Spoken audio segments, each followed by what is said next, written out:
ಈ ಹೊಸ ಡೇಟ್ಸ್ ಹಾಕಿ ನಾವು 8 ವರ್ಷ ಆಯ್ತು. 8 ವರ್ಷದಲ್ಲಿ ನಮ್ಗೆ ಸುಮಾರು ಅನುಭವಗಳಾಗಿದೆ. ಯಾಕಂದ್ರೆ ಹೊಸ ಬೆಳೆ ಒಂದು 3-3.5 ವರ್ಷ ಶಾಂಪಲ್ ಬಂದಾಗ ಓ ಬೆಳೆ ಬಂದ್ಬಿಡ್ತಪ್ಪ, ಏನ್ ಡೇಟ್ಸ್ ನಾವು ಬೆಳೆದ್ಬಿಟ್ವಿ, ಎಲ್ಲೋ ಬೇರೆ ಅರಬ್ ಕಂಟ್ರೀಸ್ ಅಲ್ಲಿ ಬೆಳೆದ್ಬಿಟ್ವಿ ಅನ್ನೋ ಖುಷಿಯಲ್ಲಿದ್ವಿ. ಎಲ್ಲ ಈ ಮಾಧ್ಯಮದವ್ರೆಲ್ಲ ಬಂದು ಯಾವಾಗಲೂ ಶೂಟಿಂಗ್ ತೆಗೆದು ಎಲ್ಲ ಇದು ಮಾಡಿದಾಗ ಫುಲ್ ಪಬ್ಲಿಸಿಟಿನೂ ಆಯ್ತು. ಆದ್ರೆ ಇವಾಗ 8 ವರ್ಷ ಆದ್ಮೇಲೆ ನಮ್ಗೆ ಪೂರ್ವ ಆಗಲ್ಲ, ಸುಮಾರು ಒಂದು 80% 75% ನಮ್ಗೊಂದು ಈ ಖರ್ಜೂರದ ಬಗ್ಗೆ ಸ್ವಲ್ಪ ಅನುಭವ ಆಗಿದೆ. ನಾವು ಪಾಲಿಸ್ಟ್ ಹೆಂಗೋ ಮಾಡ್ತೀವಿ, ಆ ಗೊನೆ ಕಟ್ಟೋದು ತುಂಬಾ ಕಷ್ಟ. ಇವಾಗ ಆಗಸ್ಟ್ಗೆ ಎಲ್ಲ ಕಾಯಿ ಕಟಿಂಗ್ ಆಗುತ್ತೆ. ಗಿಡಕ್ಕೆ ಕನಿಷ್ಠ ಅಂದ್ರೂ ಒಂದು 20,000 ಬರುತ್ತಂತೇಳಿ. 8-9 ವರ್ಷ ಬೇಕಾಗತ್ತೆ. 10 ವರ್ಷ ವೇಟ್ ಮಾಡಲೇಬೇಕು ರಿಟರ್ನ್ಸ್ ಬರುತ್ತೆ. ಫಸ್ಟ್ ಒಂಚೂರು ಬೇಸಿಕ್ ತಿಳ್ಕೊಳ್ಳೋಣ ಸರ್. ಈಗ ನೀವು ಹಾಕಿರೋದು ಎಷ್ಟು ಎಕರೆಯಲ್ಲಿ ಹಾಕಿದ್ರಿ ಸರ್? ಆಮೇಲೆ ಯಾವ ತಳಿ ಇದು ಅಂತ ಸರ್? ಇದಿರೋದು ಇಲ್ಲೊಂದು 4 ಎಕರೆ ಇದೆ. ಇಲ್ಲಿ ಒಟ್ಟು ಆ ಕಡೆ ಇನ್ನು ಸ್ವಲ್ಪ ನಮ್ಮದೇ ನಾವೆಲ್ಲ ಸೇರಿಸಿ ಅಲ್ಲಿ ಸುಮಾರು ಒಂದು 80 ಎಕರೆ 90 ಎಕರೆ ಇದೆ ನೀರ್ಲಿ. ಫಸ್ಟ್ ಅಲ್ಲಿ ಗಿಡ ಹಾಕಿದಾಗ ಇಲ್ಲೆಲ್ಲ ಬೇರೆ ಕಮರ್ಷಿಯಲ್ ನಾನು ಟೊಮೆಟೊ, ಬದನೆಕಾಯಿ, ಮೆಣಸಿನಕಾಯಿ ಇಲ್ಲೆಲ್ಲ ಹಾಕ್ಬಿಟ್ಟು ಓಡಿಸ್ಕೊಂತ ಇದ್ದೆ. ಬೆಳೆ ಹಾಕ್ತಾ ಇದ್ವಿ, ರೋಗ ಬರೋದು, ರೇಟ್ ಸಿಗದ್ರೆ ಓಡಿಸ್ಕೊಂಡಾಗ ನಾವು ಬೇಡಪ್ಪ ಎಲ್ಲ ಒಂದೇ ಹಾಕೋಣ ಅಂತೇಳಿ ನಮ್ಮ ಯಜಮಾನ್ರು ಒಬ್ರು ಇದ್ದಾರೆ. ನಾವು ಇವಾಗ ಹೊಸದಾಗ ಏನಾದ್ರು ಮಾಡ್ಬೇಕಂದಾಗ ಡೇಟ್ಸ್ ಹಾಕ್ತೀವಿ. ಡೇಟ್ಸ್ ಹಾಕಿದಾಗ ಫಸ್ಟ್ ಡೇಟ್ಸ್ ಹಾಕಿದಾಗ ಅವರು ಇಷ್ಟೇ ಚಿಕ್ಕ ಗಿಡ ಬರುತ್ತೆ, 4,500 ರೂಪಾಯಿ ಒಂದು ಗಿಡ. ಅವಾಗ ಆ ಗಿಡ ಹಾಕಿದಾಗ ಇಲ್ಲಿ ಏನಾಯ್ತು, ಮೊದಲು ಏನು ಗಿಡ ಹಾಕ್ತಾ ಏನು ಇರಲ್ಲ ಅಂತ ಒಂಥರ ಈಚಲು ಗಿಡ ತರ ಇತ್ತು. ಆ ಗಿಡ ನಟ್ಬಿಟ್ಟು ಬೆಳಗ್ಗೆ ಬಂದ್ರೆ ಎಲ್ಲ ಮೊಲಗಳೆಲ್ಲ ಎಲೆ ಬಂದು ಕಟ್ ಮಾಡ್ಬಿಟ್ಟು ಎಲ್ಲ ತಿಂದ್ಬಿಟ್ಟಿದೆ. 4,500 ರೂಪಾಯಿ ಗಿಡ. ಓ ಏನಪ್ಪ ಮಾಡೋದು ಅಂತೇಳಿ ಮತ್ತೆ ಅದಕ್ಕೊಂದು ಪ್ರೊಡಕ್ಟ್ ಮೆಸ್ ಹಾಕ್ಬಿಟ್ಟು ಬೆಳೆಸಿದ್ವಿ. ಬೆಳೆಸ್ಮೇಲೆ ಒಂದು 100-200 ದಿನ ಆದ್ಮೇಲೆ ಎಲ್ಲ ಗಿಡಗಳಿಗೆ ಸುಳಿ ಸತ್ತೋಗಕ್ಕೆ ಸ್ಟಾರ್ಟ್ ಆಯ್ತು. ಏನಪ್ಪ ಅಂತ ನೋಡಿದ್ರೆ ರೈನಸ್ ಬ್ಯಾಟ್ಲ್ ಅಂತ ಒಂದು ಹುಳು ಬರುತ್ತೆ ನೋಡಿ ತೆಂಗಿನ ಗಿಡಕ್ಕೆ, ಸೇಮ್ ಹುಳು ಸುಳಿಗೆ ಬರ್ತಾ ಇತ್ತು. ಸುಳಿಗೆ ಬಿದ್ಬಿಟ್ಟು ಸುಳಿಗೆ ತಿಂದ್ಬಿಡುತ್ತೆ, ಹೋಗ್ಬಿಟ್ಟು ಒಳಗಡೆ ತಿಂತಾ ಇತ್ತು. ಸುಳಿ ಒಟ್ಟೋಗ್ತಾ ಇತ್ತು ಮೇಲೆಗಡೆ. ಏನಪ್ಪಾ ಅಂತೇಳಿ ನಮ್ಗೆ ಅವಾಗ ಇನ್ನ ಗೊತ್ತಿಲ್ಲ ಏನ್ ಔಷಧಿ ಹೊಡಿಬೇಕಂತ ಗಿಡ ಕೊಟ್ಟವ್ರು ಹೇಳಿರ್ಲಿಲ್ಲ. ಬೆಳಗ್ಗೆ ಹೇಳೋದು ಎದ್ದ ತಕ್ಷಣ ಆ ಗಿಡ ಇರುತ್ತಲ್ಲ ಎಲ್ಲ ಗಿಡನು ಒಂದು ಬಗ್ಕೊಂಡು ಹುಡ್ಕೊಂಡು ನೋಡೋದು, ಏನಾದ್ರು ಹುಳು ಬಿದ್ದಾಯ್ತಾ ತುದ್ ಬಿದ್ದಾಯ್ತಾ ಅಂತ. ಸುಮಾರು ದಿನ ಮಾಡಿದ್ವಿ. ಮತ್ತೆ ಯಾರೋ ಇದೇ ಡೇಟ್ಸ್ ಹಾಕಿರೋರು ಆಂಧ್ರದಲ್ಲಿ ಪಾಪ ಸುಧೀರ್ ನಾಯ್ಡು ಅಂತ ಹೇಳಿ ಅವ್ರು ಬಂದು, ಇಲ್ಲ ನೀವು ಆ ತರ ಮಾಡಕ್ಕಾಗಲ್ಲ, ಇಯರ್ಲಿ 3 months ಒಂದ್ಸು ನಾವು, ಯಾಕಂದ್ರೆ ಇದು ಫ್ರೂಟ್ಸ್ ಏನು ಔಷಧಿ ಏನು ಹೊಡಿಯೋಂತ ಅವಶ್ಯಕತೆ ಏನು ಇಲ್ಲ. ಆ ಗಿಡಕ್ಕೆ ಹುಳ ಬಂದು ಗಿಡ ಹೋಗ್ತೀರಾ ಔಷಧಿ ಹೊಡಿಬೇಕಾಗುತ್ತೆ. ಅದಕ್ಕೊಂದು ಯಾವ್ದೋ ಔಷಧಿ ಹೇಳಿದ್ರು, ಔಷಧಿ ಹೊಡಿದ್ವಿ. ನನಗೂ ಸುಮಾರು ಆ ಮೂಲೆಗೆಲ್ಲ ನೋಡಿ, ಇಲ್ಲಿ ನೋಡಿ ಇಲ್ಲೊಂದು ಗಿಡ ಮತ್ತೆ ಅಲ್ಲೊಂದು ಗಿಡ ನೋಡಿ, ಚಿಕ್ಕದೊಂದು ಗಿಡ ಇದೆ ನೋಡಿ ಅಲ್ಲಿ ಸೆಂಟ್ರಲ್ ಕಾಣಿರೋದು. ಅಲ್ಲಿ ಕೆಳಗಡೆ ಒಂದು 20 ಗಿಡ ಗೊತ್ತಿಲ್ದಿರ ಒಟ್ಟೋಯ್ತು. ಹುಳು ಬಿದ್ರೆ ಗಿಡ ಕ್ಲೋಸ್ ಒಟ್ಟೋಗತ್ತದು. ಸುಳಿಗೆ ಬರೋದಾದ್ರೆ ಬರತ್ ಹಂಗೆ. ಅವು ಈ ಬುಡದಲ್ಲಿ ಬಿದ್ರೆ ಆ ಗಿಡ ಗೊತ್ತಾಗಲ್ಲ, ಒಂದೇ ಸಾರಿ ಬಿದ್ದೋಗತ್ತೆ, ಒಟ್ಟೋಗತ್ತೆ.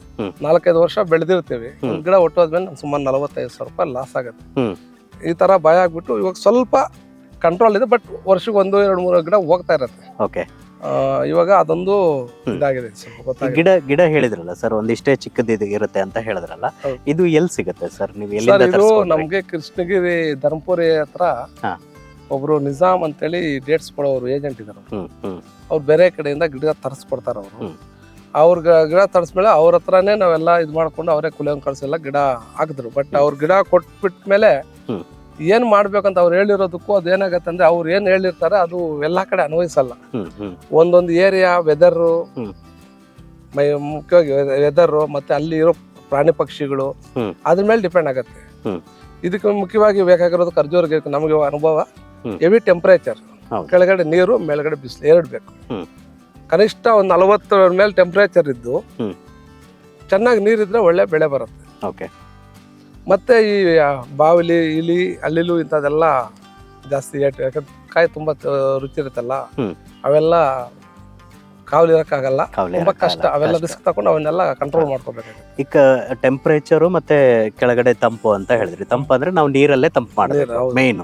ಟೆಂಪರೇಚರ್ ಅಂದ್ರೆ ಅದು ವೆದರೇ ಆತರ ಇರಬೇಕು. ಕರ್ನಾಟಕದಲ್ಲಿ ನಿಮ್ಗೆ ಗೊತ್ತಿದ್ದ ಪಟ್ಟಿಗೆ ಬಾಗೇಪಲ್ಲಿ, ನಿಮ್ದು ಬಾಗೇಪಲ್ಲಿ ಸರೌಂಡಿಂಗ್ ಅಲ್ಲಿ ಇದೆ. ಇದೇ ತರ ಯಾವ ಪ್ಲೇಸು ಸ್ವಲ್ಪ ಒಗ್ಗತ್ತೆ ಸರ್? ಇವಾಗ ಅದು ನಮ್ಗೆ ಒಂಥರ ವಿಚಿತ್ರ ಅನ್ಸುತ್ತೆ ನಮ್ಗೆ. ಯಾಕಂದ್ರೆ ನಾವು ಗಿಡ ಹಾಕಿದ್ದು 18, 19 17, 18, 19 ಹಾಕಿದ್ದೀವಿ. ಆವಾಗ ನಮ್ದು ಫುಲ್ ಮರಡು ಭೂಮಿ, ಮಳೆ ಸರಿಯಾಗಿ ಆಗ್ತಾ ಇರ್ಲಿಲ್ಲ, ಬೆಳೆ ಚೆನ್ನಾಗಿಲ್ಲ. ಅದೇನೋ ಗೊತ್ತಿಲ್ಲ, ನಾವು ಗಿಡ ಹಾಕ್ತಿವಿ, ಗಿಡ ಹಾಕಿದ ತಕ್ಷಣ ಹೆವಿ ರೈನ್ ಬಂದು ನದಿ ಬಂದು ಎಲ್ಲ ನೀರೆಲ್ಲ ತುಂಬಿಕೊಂಡು ಚಿಕ್ಕ ಗಿಡಗಳು ನೀರಲ್ಲಿ ಮುಳುಗೋಗಿದ್ರೆ ಅಲ್ಲಿ ಗುಣಿ ತಗೊಂಡ್ಬಿಟ್ಟು ನೀರೆಲ್ಲ ಬೆಳಗ್ಗೆ ಚೆಲ್ಬಿಟ್ಟು ಅವಾಗ ಸ್ಟಾರ್ಟ್ ಆಗಿರೋದು. ಈ ಪ್ರತಿ ವರ್ಷ ಫುಲ್ ಮಲೆನಾಡಲ್ಲಿ ಹೆಂಗ್ ಮಳೆ ಬರುತ್ತೋ ಹಂಗ್ ಬರ್ತಾ ಇದೆ ನಮ್ಗೆ. ಅದು ಅದೃಷ್ಟನೋ ನಮ್ದು ಅದೃಷ್ಟನೋ ಗೊತ್ತಿಲ್ಲ, ಅದು ಮಳೆ ಆಗೋದು ಒಳ್ಳೇದು. ನೀವು ಖರ್ಜೂರ ಹಾಕಿದ್ರಿ, ಅದಕ್ಕೆ ನಾವು ಖರ್ಜೂರ ಹಾಕಿದ್ವಿ, ಅವಾಗ ಯಾವಾಗ್ಲೂ ಬಿಸಿಲು ಇರ್ತಾ ಇತ್ತು, ಮಳೆ ಸರಿಯಾಗಿ ಬರ್ತಾ ಇರ್ಲಿಲ್ಲ. ಇವಾಗ ಪ್ರತಿ ವರ್ಷನೂ ಇವಾಗ ಮೇಗೆ ಸ್ಟಾರ್ಟ್ ಆಗತ್ತೆ. ಲಾಸ್ಟ್ ಇಯರ್ ಮಾರ್ಚ್ಗೆ ಹೆವಿ ರೈನ್, ಈ ಸಾರಿ ಮಾರ್ಚ್, ಏಪ್ರಿಲ್, ಮೇಗ್ ಸ್ಟಾರ್ಟ್ ಆಗೋಯ್ತು. ಮೇ ಇಂದ ಇದುವರೆ ತನಕನು ಉಳುಮೆ ಮಾಡೋಣ ಅಂತ ಹೇಳಿ ಟ್ಯಾಕ್ಟರ್ ರೆಡಿ ಮಾಡೋಷ್ಟೊತ್ತಿಗೆ ಬೆಳಗ್ಗೆ ಉಳುಮೆ ಮಾಡ್ಬೇಕಂದ್ರೆ ರಾತ್ರಿ ಮಳೆ ಬರ್ತಾ ಇದೆ. 20 ದಿನದಿಂದ ಯಾವ್ದು ಉಳುಮೆ ಮಾಡಕ್ಕೆ ಆಗಿಲ್ಲ, ಫುಲ್ ನಮ್ಗೆ ಮಳೆ ಬರ್ತಾ ಇದೆ. ನಮ್ದು ಬರಗಾಲ ಎಲ್ಲ ಬರಗಾಲ ಪ್ರದೇಶ, ಇದು ಮಳೆ ಆಗಲ್ಲ, ಡೇಟ್ಸ್ ಆಗತ್ತಂತ ಹಾಕಿದ್ದು. ಬಟ್ ಇವಾಗ ನಾವು ತುಂಬಾ ಚೆನ್ನಾಗಿ ಮಳೆ ಬರ್ತಾ ಇದೆ. ಮಳೆ ಬಂದಿದ್ದು ಈಗ ಎಲ್ಲ ಫಸಲೆಲ್ಲ ಬಂದಿದೆ, ಇದಕ್ಕೆ ಒಳ್ಳೇದಾ ಕೆಟ್ಟದ? ಇಲ್ಲ, ಕಾಯಿ ಹಣ್ಣಾಗೋ ಟೈಮಲ್ಲಿ ಮಳೆ ಬಂದ್ರೆ ತುಂಬಾ ಡ್ಯಾಮೇಜ್ ಸರ್. ಎಲ್ಲ ಕಾಯಿ ಎಲ್ಲ ಕೊಳ್ತೋಗತ್ತೆ, ಒಡೆದೋಗತ್ತೆ, ಎಲ್ಲ ಲಾಸ್ ಆಗತ್ತೆ. ಇನ್ನೊಂದು ಇದಕ್ಕೆ ಹೇಳಿದ್ನಲ್ಲ ಮೊದ್ಲು, ಮೇಲ್ಗಡೆ ಫುಲ್ ಬಿಸಿಲಿರ್ಬೇಕು, ಕೆಳಗಡೆ ತೇವ ಇರ್ಬೇಕು. ಮಳೆ ಬಂದು ಮಾಡ ಬಂದ್ರೆ ಕಾಯಿ ಎಲ್ಲ ಡ್ಯಾಮೇಜ್ ಆಗುತ್ತೆ. ಬಟ್ ಅದಕ್ಕೆ ಕಂಟ್ರೋಲ್ ಮಾಡಕ್ ಆಗಲ್ವಾ? ಇಲ್ಲ, ಕಂಟ್ರೋಲ್ ಆಗಲ್ಲ. ಇವಾಗ ಏನಾಗತ್ತೆ ಅಂದ್ರೆ ಕವರ್ ಹಾಕ್ತಿವಿ, ಕವರ್ ಹಾಕಿದ್ರು ಮಳೆ ಬಂದಾಗ ಸುಳಿಯಲ್ಲಿ ಇಳಿಯತ್ತೆ. ಇಳಿದಾಗ ಜಾಸ್ತಿ ಮಳೆ ಬಂದು ಭೂಮಿ ಯಾವಾಗ ತೇವಾಂಶ ಜಾಸ್ತಿ ಆಗುತ್ತೋ ಕಾಯಿ ಹಣ್ಣಾಗಲ್ಲ. ಒಂದು ಆಟೋಮೆಟಿಕ್ ಆಗಿ ಕಾಯಿ ಹೊಡಿಯೋದು ಕೊಳೆಯತ್ತೆ. ಕಾಯಿ ಹಣ್ಣಾಗೋಕ್ ಸ್ಟಾರ್ಟ್ ಆದ್ಮೇಲೆ ಜಾಸ್ತಿ ಮಳೆ ಇಲ್ಲ, ನೀರ್ ಕಂಟ್ರೋಲ್ ಮಾಡ್ಬೇಕಾಗುತ್ತೆ. ಭೂಮಿ ಕಂಟ್ರೋಲ್ ಮಾಡಿದ್ರೆ ಬೇಗ ಹಣ್ಣಾಗುತ್ತೆ. ಜಾಸ್ತಿ ತೇವ ಇದ್ರೆ ಕ್ಲೋಸ್ ಎಲ್ಲ ಕಾಯಿ ಎಲ್ಲ ಒಡೆದೋಗೋದು, ಕೊಳ್ತೋಗೋದೆಲ್ಲ ಆಗತ್ತೆ.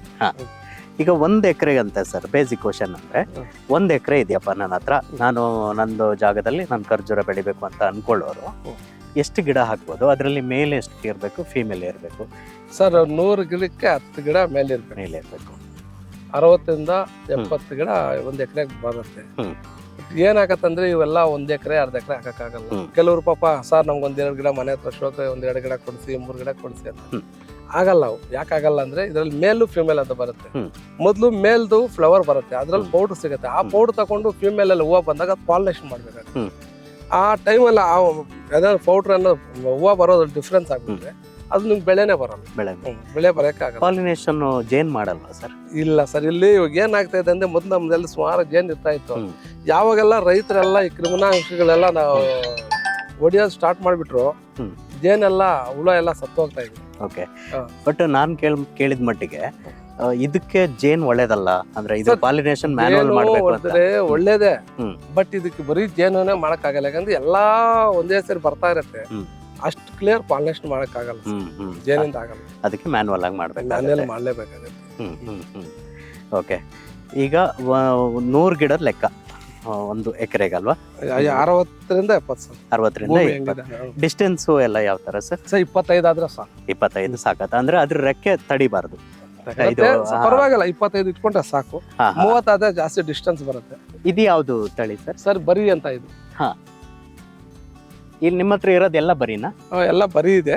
ಬೇರೆ ವೆರೈಟೀಸ್ ಮೆಡ್ಜೋಲ್ ಅಂತ ಒಂದು 6 ಮರ ಇದೆ, ಕಣೀಜ್ ಅಂತ ಒಂದು ಮರ ಇದೆ, ಎಲೈಟ್ ಅಂತ ಒಂದು ಮರ ಇದೆ, ಒಂದು 4-5 ವೆರೈಟಿ ಇದೆ. ಎಲ್ಲ ಒಂದೊಂದು ಇಟ್ಕೊಂಡಿದ್ವಿ. ಓಕೆ, ಇದ್ರ ಸ್ಪೆಷಾಲಿಟಿ ಏನು ಸರ್? ಸರ್ ಇದು ಇಂಡಿಯಾಗ ಆಗತ್ತೆ ಅಂತ ಇದನ್ನ ಬಿಟ್ಟಿರೋದು, ಟಿಶ್ಯೂ ಕಲ್ಚರ್ ಇದು.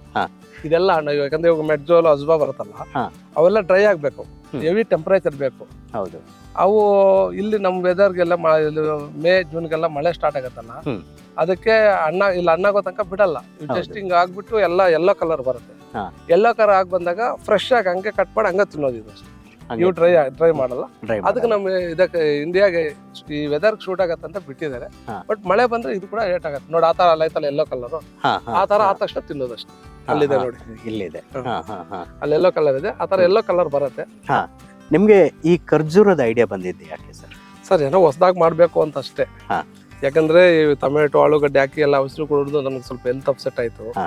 ಅದ್ರ ಜೊತೆಗೆ ಲಾಸ್ ಬಂತು. 3 ಬೆಳೆ ಇಟ್ಟರೆ 3 ಲಾಸ್ ಬಂದ್ಬಿಡ್ತು. ಬೇರೆ ಬೆಳೆ ಇಟ್ಟಿದ್ರೆ ಸುಮಾರು 1 ಲಕ್ಷ, ಒಂದ್ ಬೆಳೆಗೆ 2-3 ಲಕ್ಷ ಅಂದ್ರೆ ಬೆಳೆ ಎಲ್ಲ ಮಾಡಿದ್ ನಮ್ಗೆ ಅದು ಹೆವಿ ಅಮೌಂಟ್. ಆ ಟೈಮಲ್ಲಿ 2-3 ಲಕ್ಷ ಅಂದ್ರೆ ನಮ್ಗೆ 50,000 ಅಂದ್ರೆ ದೊಡ್ಡದು. ಅಂತ ಒಂದ್ ಬೆಳೆಗೆ 2 ಲಕ್ಷ 3 ಲಕ್ಷ ಲಾಸ್ ಆಗ್ತಾ ಇತ್ತು.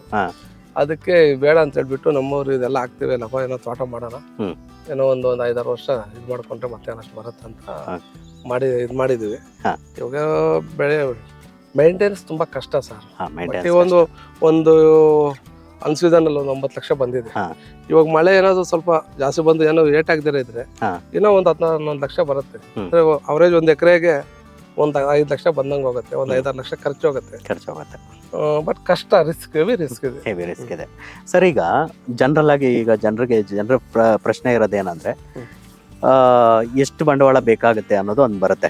ಈಗ 1 ಎಕರೆ ಲೆಕ್ಕಾಚಾರ ನಾವು ತಗೊಂಡ್ರೆ ಎಷ್ಟು ಬಂಡವಾಳ ಬೇಕಾಗುತ್ತೆ ಸರ್ ಸ್ಟಾರ್ಟಿಂಗ್? ಇದೇ ತಳಿ ಒಂದು ಗಿಡಕ್ಕೆ ಗಿಡ ಹಾಕೋಷ್ಟೊತ್ತಿಗೆ, ಯಾಕಂದ್ರೆ ಎಲ್ಲ ಬೇರೆಯವರೆಲ್ಲ ಬಂದು ಸ್ವಲ್ಪ ಲೋಕಲ್ ಬೇರೆಗೆಲ್ಲ ಗಿಡ ಕೊಟ್ಟು ಎಲ್ಲ ಪಾಪ ರೈತರು ತುಂಬಾ ಟೋಪಿ ಹಾಕ್ಸ್ಕೊಂಡಿದ್ದಾರೆ. ಒಳ್ಳೆ ಗಿಡ ತಂದ್ರೆ ಬರತ್ತೆ ನೋಡಿ. ಇದ್ರಲ್ಲೇ ನೋಡಿ, ಅಲ್ಲೊಂದು ಮರ ಇದೆ ನೋಡಿ, ಅಲ್ಲಿ ಕಾಣ್ತಾ ಇದೆ ನೋಡಿ, ಅಲ್ಲ ಬರೀ ಗೊಂಚಲು, ಅಲ್ಲೊಂದು ಕಾಯಿ ಇದೆ ನೋಡಿ, ಗೊಂಚಲು ಬರೀ ಒಂಥರ ಬಿಟ್ಟಿದೆ, ಚಿಕ್ಕದು ಒಂಥರ. ಅದು ವೇಸ್ಟ್, ಅದು ವೇಸ್ಟ್. ಅದು ಸುಮ್ಮನೆ ಬರತ್ತೆ, ಹಂಗೆ ಕಾಯಿ ಆಗತ್ತೆ, ಅದು ಕವರ್ ಹಾಕೋಕಲ್ಲ, ಮೆಸ್ ಹಾಕೋಕಲ್ಲ, ಅದು ಉದುರೋಗತ್ತೆ. ಅದೇ ತರ ಕೆಲವು ಮರಗಳು ಕಾಯಿ ಬಂದಿಲ್ಲ. ಕೆಲವು ಮರ ಹಿಂಗೆ ಮೇಲಕ್ಕೆ ಹೋಗಿ ಅಲ್ಲೊಂದಿದೆ, ಕೆಳಗಡೆ 1-2 ಗಿಡ ಇದೆ. ನೀವೆಷ್ಟೇ ಪಾಲಿಶ್ ಮಾಡಿ ಪಾಲಿಶನ್ ಆಗಲ್ಲ, ಬಂದ ಕಾಯಿ ಬರುತ್ತೆ, ಹಂಗೆ ಇರುತ್ತೆ, ವೇಸ್ಟ್. ಒಂದು 5-6 ಮರಗಳು ವೇಸ್ಟ್ ಆಗಿದೆ. ಆ ತರ ಒಳ್ಳೆ ಗಿಡ ಇಲ್ದಿರ ಇದ್ರೆ ನಮ್ಗೆ ಗಿಡದಲ್ಲೇ ಓಡಿಸ್ಕೊಂತೀವಿ. ಒಂದು ಗಿಡ 5,000 ಸರ್ ಲೆಕ್ಕ ಹಾಕೊಳ್ಳಿ. 60 ಮಿನಿಮಮ್ ಎಕರೆಗೆ ಒಂದು 60 ಗಿಡ. 60 ಗಿಡಕ್ಕೆ ಎಷ್ಟಾಗುತ್ತೆ? 45 ಅಷ್ಟು. ಅಷ್ಟು ಬಂಡವಾಳ ಬೇಕಾಗುತ್ತೆ ಸ್ಟಾರ್ಟಿಂಗ್ ಗಿಡ ಹಾಕಕ್ಕೆ. ಸರ್, ಇದು ಗಿಡ ನೆಡೋದು ತೆಂಗಿನ ಗಿಡ ನೆಟ್ಟಂಗೆ ಏನೋ ಅಥವಾ ಬೇರೆ ಪದ್ಧತಿ ಇದೆಯಾ? ಸೇಮ್ ಅಷ್ಟೇ, ತೆಂಗಿನ ಗಿಡ ನೆಟ್ಟಂಗೆ ನಾವು ಗಿಡ ನೆಡೋದು. ಬಟ್ ಇದೇನಾಗತ್ತಂದ್ರೆ ಸ್ವಲ್ಪ ಚಿಕ್ಕ ಗಿಡ, ತೆಂಗಿನ ಗಿಡದಂಗೆ ದೊಡ್ಡದಾಗಿರುತ್ತೆ. ತೆಂಗಿನ ಗಿಡ ದೊಡ್ಡದಾಗಿರುತ್ತೆ, ನಿಮ್ಗೆ ಎಷ್ಟು ದೊಡ್ಡದಿದೆ. ಇದೆಲ್ಲ ಒಂದು 7-8 ಇಂಚ್ ಇರುತ್ತೆ ಅಷ್ಟೇ ಚಿಕ್ಕದ ಗಿಡ. ಅದಕ್ಕೆ ಚಿಕ್ಕ ಗಿಡನ ಒಂದು 100 ದಿನ ತುಂಬಾ ಕೇರ್ಫುಲ್ ಆಗಿ ನೋಡ್ಕೋಬೇಕು. ಇದ್ರಲ್ಲಿ ನೀವು ಗಿಡ ಸೆಲೆಕ್ಟ್ ಮಾಡ್ತೀರಲ್ಲ ಹೋಗಿ, ಅಥವಾ ಅವ್ರು ಕಳಿಸ್ತಾರೆ, ಒಳ್ಳೆ ಗಿಡ ಯಾವ್ದು ಸರಿ ಇಲ್ಲ ಅನ್ನೋದು ನಿಮ್ಗೆ ಗೊತ್ತಾಗತ್ತಾ ಅವಾಗ? ಸರ್, ಇದು ಈ ಕ್ರಾಪೇ ಹೊಸದು, ನಮ್ ದೇಶಕ್ಕೆ ಖರ್ಜೂರನೇ ಹೊಸದು. ಅಂತಂದ್ರೆ ನಾವು ಹೊಸದಾಗ ಹೋದಾಗ ಮೇಲು ಫಿಮೇಲ್ ಅಂತಾನೆ ಗೊತ್ತಾಗಲ್ಲ. ಅಂತಂದ್ರೆ ಹೊಸ ಗಿಡ ಯಾವ್ದು ಕ್ವಾಲಿಟಿ ಏನಂತ ನಮ್ಗೆ ಗೊತ್ತಾಗಲ್ಲ. ಹೌದು, ಮೇಲು ಫಿಮೇಲ್ ಬಾರಿ ಇಂಟ್ರೆಸ್ಟಿಂಗ್ ಇದೆ. ನೀವು ಅದು ಗಿಡ ಬಂದಾಗ ಹೇಳಿ ಸರ್. ಆಮೇಲೆ ಇದೆ ನೋಡಿ, ಮೇಲ್ ಪ್ಲಾಂಟ್ಸ್ ಇವೆಲ್ಲ 4. ಕರೆಕ್ಟ್. ಈ ಮರ ಇದು ಹೂವು ಬರತ್ತಷ್ಟೇ. ಇಲ್ಲಿರೋ ಲೈನ್ ಎಲ್ಲ ಮೇಲ್ ಪ್ಲಾಂಟ್ ಅಂತ ಕೊಟ್ಟಿರೋದು. ಅದರಲ್ಲಿ ಕೆಲವು ಮತ್ತೆ ಕಾಯಿ ಬಂದಿದೆ. ಅದು ಒಂದೊಂದು ಗಿಡ ನಾವು ತೆಲುಗುದಲ್ಲಿ ಅದನ್ನ ತೊಪ್ಪುಡು ಶೆಟ್ಲು ಅಂತಾರೆ. ಅಂದ್ರೆ ಎಲ್ಲಾದ್ರೂ ಬೆಳೆ ಇಟ್ಟಾಗ ಬೇರೆ ಬೀಜ ಬಿದ್ದು ದೊಡ್ಡದಾಗಿ ಬರುತ್ತೆ. ಆತರ ಇವಾಗ ನೋಡಿ 1, 2, 3, 5 ಗಿಡ ಎಲ್ಲ ಮೇಲೆ ಹಾಕಿದ್ರೆ 5 ಗಿಡ ಕಾಯಿ ಬಿಟ್ಟಿದೆ. 5 ಗಿಡನು 5 ವೆರೈಟಿ ಇದೆ. ಕಾಯಿ ನೋಡಿ, ಮಳೆ ಬರ್ದಿರ ನೆನಿದಿರ ಇದು ಹಾಕೋದು ಕವರ್. ಇದು ಮಳೆಗಾಲದಲ್ಲಿ ನೋಡಿ, ಇದೇ ಒಂದು ವೆರೈಟಿ. ಈ ಕವರ್ ಎಲ್ಲ ಎಲ್ಲಿ ಸಿಗುತ್ತೆ ಸರ್? ಇದೆಲ್ಲ ಗುಜರಾತ್ ಇಂದ ತರಿಸೋದು ನೋಡಿ. ನೀವು ತರಿಸ್ಬೇಕಾ? ಹೌದು. ಎಷ್ಟಿದೆ? 40 ರೂಪಾಯಿ 45 ಬೀಳುತ್ತೆ ಒಂದಕ್ಕೆ. ನೋಡಿ ಸರ್, ಇದು ಉದ್ದಕ್ಕೆ ಬರುತ್ತೆ. ಇದೊಂದು ವೆರೈಟಿ. ಮತ್ತೆ ಅದು ನೋಡಿ ಅಲ್ಲಿ. ಇದು ಪ್ರತಿ ವರ್ಷ ಹಾಕ್ಬೇಕಾ ಸರ್? ಹೌದು, ಮಳೆಗಾಲದಲ್ಲಿ ಹಾಕ್ತಿರುತ್ತೆ, ಡ್ಯಾಮೇಜ್ ಆಗುತ್ತೆ ಸರ್. ಡ್ಯಾಮೇಜ್ ಆಗುತ್ತೆ ಕಾಯೆಲ್ಲ. ಇದು ಆಕ್ಚುಲ್ ಆಗಿ ಬಿಸಿಲು ಚೆನ್ನಾಗಿ ಬಿರ್ಬೇಕು ಕಾಯಿಗೆ. ನೋಡಿ, ಇದು ನೋಡಿ ಗುಂಡಿಗಿದೆ, ನೋಡಿ ಗುಂಡಿಗಿದೆ ಕಾಯಿ. ಇದು ಗುಂಡಿಗಿದೆ. ಅದು ನೋಡಿ, ಅದೊಂಥರ ಉದ್ದಕ್ಕಿದೆ. ಅದು ಯಾವ್ದು? ಅದು ಅದು ಉದ್ದ ಬರುತ್ತೆ. ಮೇಲ್ ಪ್ಲಾಂಟ್ಸ್ ಎಲ್ಲ ಇವು ಮೇಲಂತ ಕೊಟ್ಟಿರೋದು. ಮೇಲಂತ ಕೊಟ್ಟಿದ್ದಾರೆ, ಮತ್ತೆ ಮೇಲಲ್ಲ. ಅಲ್ಲಿ ಮೋಸ ಆಗಿದೆ ಅಂತ. ಮೋಸ ಅಂತಲ್ಲ, ಅದೊಂಥರ ಸರ್. ಇಲ್ಲಿ ಕಾಯಿ ಕೊರೆ ಇರತ್ತಲ್ಲ, ಮೆಸ್ ಹಾಕಿರ್ತೀವಿ. ಪ್ರೆಸ್ ಆದಾಗ ಒಂದಕ್ಕೊಂದು ಪ್ರೆಸ್ ಆದಾಗ ಅದು ಕೆಳಗೆ ಬಿದ್ದಿರುತ್ತೆ. ಸೊ ಅದೇನು ಪ್ರಾಬ್ಲಮ್ ಅಲ್ಲ ಹಾಗಾದ್ರೆ? ಅಲ್ಲ, ಅದೇ ವೇಸ್ಟ್ ಹೋಗತ್ತೆ ಸರ್. ವೇಸ್ಟ್. ಪ್ರತಿಯೊಂದು ಮರದಲ್ಲೂ ಯಾವುದೇ ಹಣ್ಣಾಗ್ಲಿ ಏನ್ ಕಾಯಿ ಬಿರುತ್ತೋ ಎಲ್ಲ ಕಾಯಿ ಬರಲ್ಲ, ಅದ್ರಲ್ಲಿ ಉದುರತ್ತೆ. ಇದು ಮೇಲ ಅಲ್ಲ, ಇದು ಮೇಲ್ ಸರ್. ಮೇಲಲ್ವಾ? ಇಲ್ಲ, ಇದು ಮೇಲಲ್ಲ. ಇದು ಮೇಲಲ್ಲ. ಇದು ಕಾಯಿ ಬರುತ್ತೆ. ಇದು ಖನಿಜ್ ಅಂತ ರೆಡ್ ಬರತ್ತಲ್ಲ, ಅದೊಂದು ಗಿಡ ಹೋಗಿದ್ರೆ ಬಂದು ಇಕ್ಕಿದ್ವಿ. ಇನ್ನ ಚಿಕ್ಕ ಗಿಡ, ಅದು ಗಿಡ ಆದ್ಮೇಲೆ ಬಿಟ್ಟಿರೋದು. ಇದು ಫಿಮೇಲ್. ಇದು ನೋಡಿ, ಇದೊಂದು ವೆರೈಟಿ. ಇದು ಬೇರೆನಾ? ಇದು ತುಂಬಾ ದಪ್ಪ ಬಂದು ಉದ್ದ ಬರುತ್ತೆ. ದಪ್ಪ ಬಂದು ಉದ್ದ ಬರುತ್ತೆ. ತುಂಬಾ ಟೇಸ್ಟ್ ಇದು. ಹೌದಾ? ಯಾವ್ದು? ಈ ಕಾಯಿ ಅಂತೂ ತುಂಬಾ ಟೇಸ್ಟ್ ಅಂತ ತುಂಬಾ ಚೆನ್ನಾಗಿರುತ್ತೆ. ಇದು ತುಂಬಾ ಚೆನ್ನಾಗಿರುತ್ತೆ. ಒಂದೊಂದ್ ಬೇರೆ ಬೇರೆ ವೆರೈಟಿ ಇದೆ. ಹಾ, ಇದೆಲ್ಲ ಇದೆ. ಬರ್ಹಿ ನೋಡಿ ಇಲ್ಲೇ ನೋಡಿ ಇಲ್ಲಿ 4 ವೆರೈಟಿ ಇವು. ಹಾ. ಇವೆಲ್ಲ ಬರಿ ಬರ್ರಿ. ಅದು ಕಣೀಜ್ ಅಂತ ರೆಡ್. ಓಕೆ. ನೋಡಿ ಅಲ್ಲೊಂದಿದೆ, ಅದು ಅಲ್ಲೊಂದು ರೆಡ್ ಇದೆ ಅಲ್ಲಿ ಮುಂದೆ. ನೋಡೋಣ, ಅಲ್ಲಿ ಹೋದಾಗ ನೋಡೋಣ. ಓಕೆ ಸರ್, ನೀರು ಅಂತ ಬಂದಾಗ ಸರ್ ಈಗ ನೀರು ಯಾವ ತರ ಇರ್ಬೇಕಾಗತ್ತೆ? ನೀರು ನಾವು ಯಾವ ತರ ಕೊಡ್ಬೇಕು? ಡ್ರಿಪ್ ಅಲ್ಲಿ ಕೊಟ್ರೆ ಸಾಕಾಗತ್ತಾ?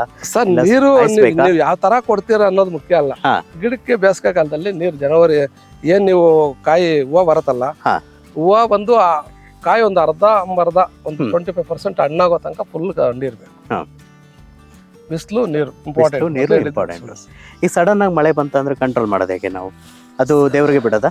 ಸರ್ ಇವಾಗ ನಾವು ಪ್ರಕೃತಿಗೆ ಮುಂದೆ ನಾವು ಏನೇನು ಅಲ್ಲ. ಹೌದು ಹೌದು. ಸಡನ್ ಆಗಿ ಅಂದ್ರೆ ಮಳೆ ಬಂದು ಹಾ. ಬಿಸಿಲು ಬಂದ್ರೆ ಹಾ. ಏನ್ ಪ್ರಾಬ್ಲಮ್ ಇಲ್ಲ. ಹಾ. ಮೋಡ ಮುಚ್ಕೊಂಡು ಹಾ.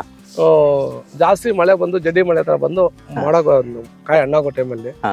ಮೋಡ ಲಾಸ್ಟ್ ಇಯರ್ ಒಂದು 2 ತಿಂಗಳು ಬಿಸಿಲೇ ಬೀಳಿಲ್ಲ ನಮ್ಗೆ. ಬಿಸಿಲೇ ಬೆಳಿಲ್ಲ.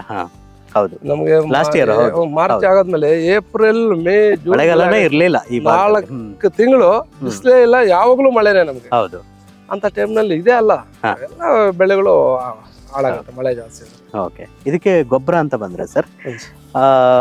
ನಾಟಿ ಗೊಬ್ಬರ, ಈ ನಮ್ ದನದ ಹಸು ಗೊಬ್ಬರ ಕೊಡೋದಾ, ಕುರಿ ಗೊಬ್ಬರ ಕೊಡೋದಾ, ಅಥವಾ ಕೆಮಿಕಲ್ ಸರ್ ಹಾಕೋದಾ? ನಾಟಿದು ಸಗಣಿ ಎಲ್ಲ ಜಾಸ್ತಿ ಹಾಕಕ್ ಹೋಗಲ್ಲ, ಯಾಕಂದ್ರೆ ಒಂದ್ ಗೊತ್ತಿಲ್ದಾರ ಒಂದ್ಸಲ ಸಗಣಿ ಹಾಕ್ಬಿಟ್ಟು ಹಾ.